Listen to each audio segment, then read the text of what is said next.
Thank you very much. Very good morning, everybody. My name indeed is Kuba Szymanski, and it actually doesn't matter who I represent today, because I believe I'm representing myself, Seafarer. I'll be showing you a few things. I don't know whether you can see. Yes, you can. I'll better go and do it here. This is the website which is available for all of us. As you can see from the top, SOS, very well known signal at sea. But before I start telling you anything, I would like to ask you a few questions. And please participate. Do we know how many seafarers do we've got in the world? Anyone? We are in shipping industry here. Greece is over 1 million. Who gives me more? 1.2. I'm not asking panelists, please, okay? I'm asking audience. Okay. This gentleman in a pink shirt, please give me the number. 1.4. 1.4. Who gives me more? I like pink. There is another gentleman in pink over there. What would you give me, please? I'm talking to you. Hello? He is silent. Probably he doesn't have a clue. So who can tell me precisely how many seafarers do we have? 700,000 I heard? 2.5 million. That's a big exaggeration, I'm afraid. Okay guys, this gentleman in pink was very close. I believe we've got between 1.3 to 1.5. Why? I cannot tell you precisely. Because we don't have a definition of seafarer. That is the biggest problem we are facing as well. We've got a lot of captains and chief engineers sitting here. Are you guys seafarers? I would say definitely yes. You are not at sea at the moment, but you have been. So my figures are based on the discharge books, or Siemens books if you prefer. That's how many were issued, and that's how many are valid at the moment. So I'll go with the figure 1.5 million, okay? Now, how many active seafarers do we have in Greece? Experts sitting in this room, give me a figure, please. Shall I ask you? Well, better not. Okay. Who knows the figure? Who is not afraid to throw something at me? 80,000 I hear? Okay. I think we've got a problem, Houston. Because even in Greece, how many? 35,000. Wow! 35,000 is the figure, believe it or not. Yes. So we don't have a problem, Houston. We've got an expert here. Thank you. Question for you then. Is Greece the biggest supplier of labor at sea in Europe? Yes, I can hear the bold yes. Okay. No? No. Okay. So who is? Poland. I'm Polish, obviously, so this is music to my ears. Actually, no. Greece still is. 35,000. But it's going to lose this position very soon because Poland is chasing you guys. Big style. 32,000. Now, if we go outside of European Union and we think about Europe a bit bigger then, what would be the nation in Europe who is supplying most of the seafarers? Well, geographically Europe, but outside of European Union. No, Philippines definitely not. I'll come back to Philippines because it's huge. Russian, I hear. No. Guys, country you've got a lot to do with in Greece. Turkey. Absolutely. Turkey. 80,000 seafarers there. That's twice as much as Poland and Greece. That's a lot. They are not Europe, I hear. Well, I said geographically, guys, up to the Istanbul, it is Europe. Okay, now moving a bit further, Philippines. How many Filipinos do we have serving at sea? Any figure? Oh, actually, you'll be surprised. Filipinos are very good in counting, and they do have a pretty stringent system with Siemens books. Better than European countries. Surprise, surprise. We tend to blame Filipinos for a lot, but actually, I think we can learn a lot from this country as well. If we were only bold enough to admit, then we do not have that system in Europe. So question is, okay, if you don't know the figure, give me percentage. We've got 1.5 million seafarers at sea. Percentage-wise, Filipinos. 20%. 50. 23. I like that. It's absolutely wrong. But I like this precision. About 15. Guys, it's 800,000 plus. So it is 1.5 million. Then we are talking 60%. Now it's time for a little exercise. Okay? So could you listen to me carefully? Don't be afraid, I'm not going to do anything wrong to you, but I just want you to relax. And could you fold your hands? Just fold them, like that. I'm talking to you as well. Could you? Could you? Thank you. Oh yeah, that's right. Look, it's easy, isn't it? Could you fold your hands? Then fold them. Thank you. Okay, Ruth folded them as well. Thanks, Ruth. Okie dokie. So we happy now? Think about something. Holidays? Greece getting out of the crisis? That'll be nice. It will come, guys. It will come. Don't worry. Greece will be as it was. Okay. Now think about something. And it's difficult now. Try to change position of your hands. Put it another way around. Oh, you are struggling, big style. He's going like that. It's like a hammer. Was it easy? Oh, this lady gave up on me completely. This man gave up. This guy gave up on me.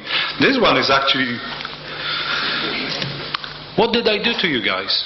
You were in your comfort zone, very comfortable, and then all of a sudden I ask you to do something else. And it's very difficult to get out of the comfort zone, isn't it? Now brace yourself, because we are going to show you a video now, okay? Which I hope will take you out of your comfort zone. So can I just blink to the technician? No, actually I was told that I can do that myself. Providing I know how to do that. –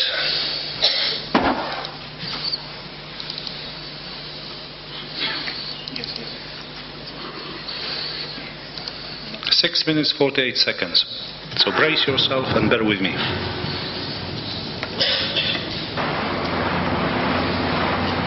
Rudder, stay course 205. 5 degrees rudder, stay course 205. Finish by hand!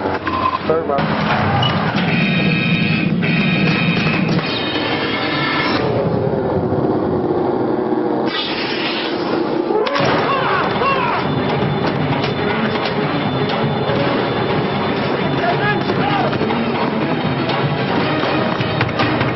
Open the door!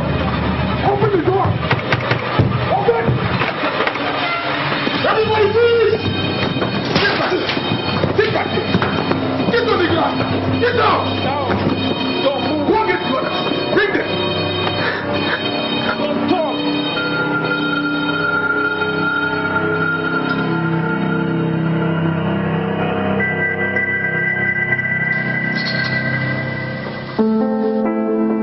Studied in India for a year, studied here, went on board for 18 months actually before this. That was my 11th month, I got hijacked. The guy on the port lookout, he came and told me that at the port quarter there's a boat, and it was about 8 or 9 miles from our ship. The boat was heading towards us, raised alarm, informed the captain. He came up and he assessed the situation according to him, and basically we just waited for them to come and get on board. We didn't do anything. They fired 2 RPGs, basically to scare us off. We just flew past the ship, and then through that aluminium ladder they boarded. The 6 of them came up, threatened us to open the doors of the bridge. We had to, and then huddled us all in a corner, and then to control the ship. They used to believe that the crew was not helping them in any way. They thought it might be a good idea to, start torturing the crew and scare them, and then, they will help us anyway. they did that, and plus, it gives an impression to the company also that if you don't do something quickly, someone might get killed. So they would tie your hands and hang you up to the mast or something for some time. To a few guys, they stripped them naked and put them in the deep freezer for like half an hour. And there were a couple of guys, they tied their genitals with cable ties and left them like that for half an hour or something. And obviously, beating is obvious. They just beat you with sticks and stuff. The worst bit is, knowing that your family is suffering, but you cannot do anything about it. You feel so angry. Sometimes you feel like, grabbing a gun and shooting one of them, so then they'll shoot you back and it will just all be over.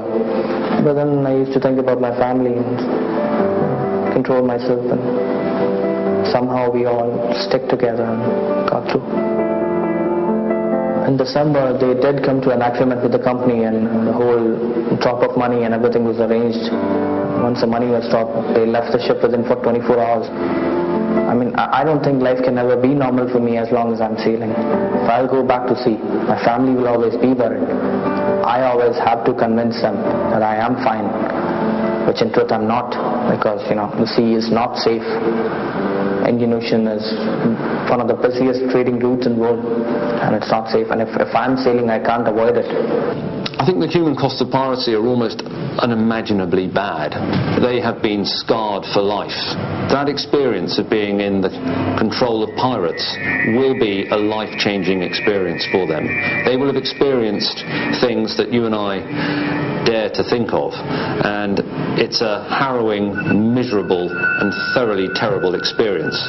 So although, as I have said, I can have some understanding for why pirates turn to piracy as a means of seeing wealth, we mustn't forget that in the final analysis, these are criminals, and criminals that must be brought to justice, because they bring misery and in some cases death to people who don't deserve it. Although we have the commitment of many navies around the world, the area that we're patrolling is just vast. The Indian Ocean is larger than the whole landmass of Western Europe. This is massive, and we will typically patrol that area with 4, maybe 5 ships. That's like patrolling the entire Western European land area with 4 or 5 police cars, and none of them can go faster than 30 miles an hour. It's a huge task, and it should not be underestimated, and it's because of the size of the task that we have to work so closely with industry in order that together our collective teamwork can achieve success against the pirate.